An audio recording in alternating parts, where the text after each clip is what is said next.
Hi guys, Mirabel here. So I came across a post or a video rather by Nsala about her daughter and how a neighbor was allegedly trying to harass the young girl. Then immediately I remembered something that happened to me many years ago. I lost my mom at a very young age and grew up living with my elder sister who had already gotten married before my mother passed away. So one day during our midterm break, I was alone at home. My sister had gone to work and there was nobody else in the house. We lived in a 3-bedroom flat and directly opposite us was another family living in a similar flat. That morning, my sister had already given me instructions on what to do and what I was supposed to do before she returned from work. One of them was washing clothes. So I brought out the clothes and sat outside in front of our house, like the kitchen balcony, washing them. Then our neighbor, a grown man who was much older than me, probably over 20 years old, like 20 years older, approached me. At that time, I was only in JS1 class, like junior secondary school. This man was known for always playing loud music. You know that neighbor that disturbs people, as in disturbs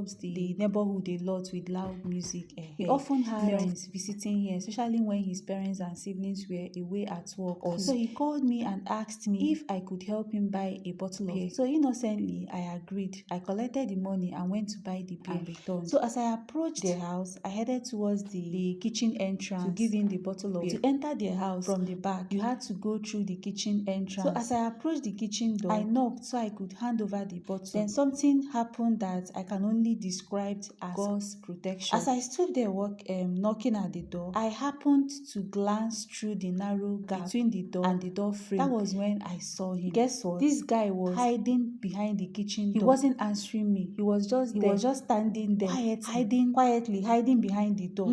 He was wearing only a pair of boxers. So immediately, like something inside me became alarmed. I don't know how to explain it. So instead of entering, I quickly dropped the bottle and turned to run. The moment I ran, this guy rushed out. Like he rushed forward and grabbed my hand. I pulled him away. I don't even know where I got such strength. I ran straight into our house. I locked the door immediately. My entire body was shaking. I was terrified. I abandoned the clothes I was washing outside and stayed indoors for hours. So that afternoon, I was supposed to go and pick up my sister's youngest son from nursery school, but I was too afraid to step outside. So I remained inside though until my older nephews and niece returned from school. Only then did I gather enough courage to go out and bring the little boy home. Now, the shocking part is that I never told my sister what happened. Not because it wasn't important, but because I was afraid. I wasn't comfortable enough to talk about things like that. Years later, when I was much older, my sister asked me why I disliked that particular neighbor so much. That was when I finally opened up and told her the story. She was so shocked. Yes, then I loved my sister, but as a child, I didn't always feel comfortable discussing sensitive issues with her. There were many things I kept to myself because I simply didn't know how to bring them up. So I am sharing this experience to advise parents, guardians, aunties, uncles, and anyone raising children. Please create an environment where children feel safe talking to you. Let them know they can come to you when something is bothering them. Let them know they can tell you anything without feeling judged, especially when someone makes them uncomfortable. Being approachable does not mean allowing children to disrespect you.